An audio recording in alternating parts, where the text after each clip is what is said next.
Kumusta ka basketball, Super Chris TV? Pag-usapan pa rin po natin ang ating Team Gilas Pilipinas. Ayan, at tinapos na ng Team Gilas yung kanilang practice dyan sa Inspire Sports Academy.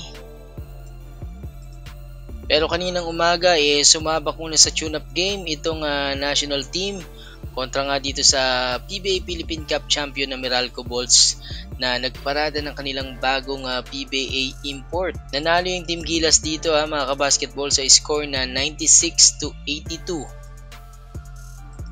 At ito si Kai Soto ready na sumabak dito versus New Zealand sa Thursday. Na-cleared na po siya sa kanyang concussion protocol. Habang itong si AJ Edu mga kabasketball doubtful pa rin.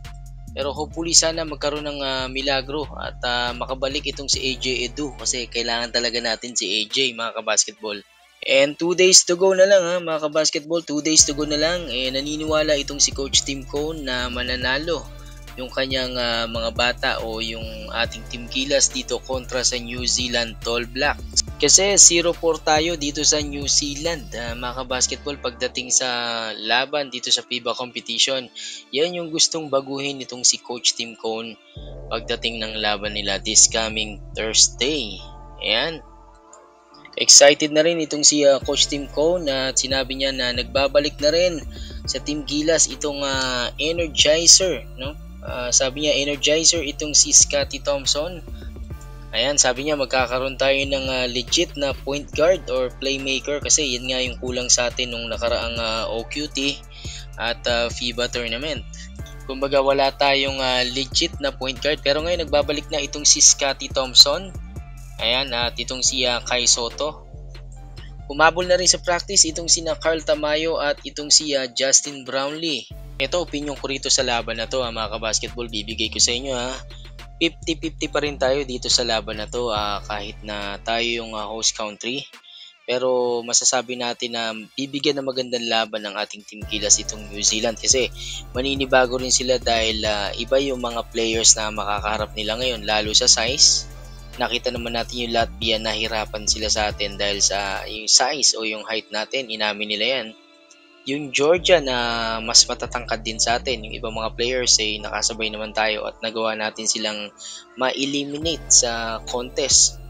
Yun yung isang basis natin dyan. Pero yung laban natin sa Brazil, hopefully sana makapag-adjust din si Coach Tim Cone pag nakita niya na yung kalaban natin na nag-a-adjust dun sa depensa at sa opensa. Kasi yung first half na dominate natin yun, lamang tayo dun sa may Brazil. Pagdating ng second half, 4 points lang yung ginawa natin dun buong third quarter. No? Kung hindi ako nagkakamali, nakapag-adjust din yung kalaban natin. So yun yung sinasabi natin or point natin na sana magkaroon din ng adjustment itong si Coach Tim Cone pag nakita niya yung kalaban natin nag-a-adjust sa opensa. Yun yung dapat nating ma-prevent kasi sigurado tayo na in-scout tayo nitong New Zealand at nakita na nila yung laro ng ating mga bigs, particular itong sina AJ Edu, Kai Soto at Junmar Pajardo na magiging focal point ng opensa nitong triangle defense nitong si Coach Tim Cone.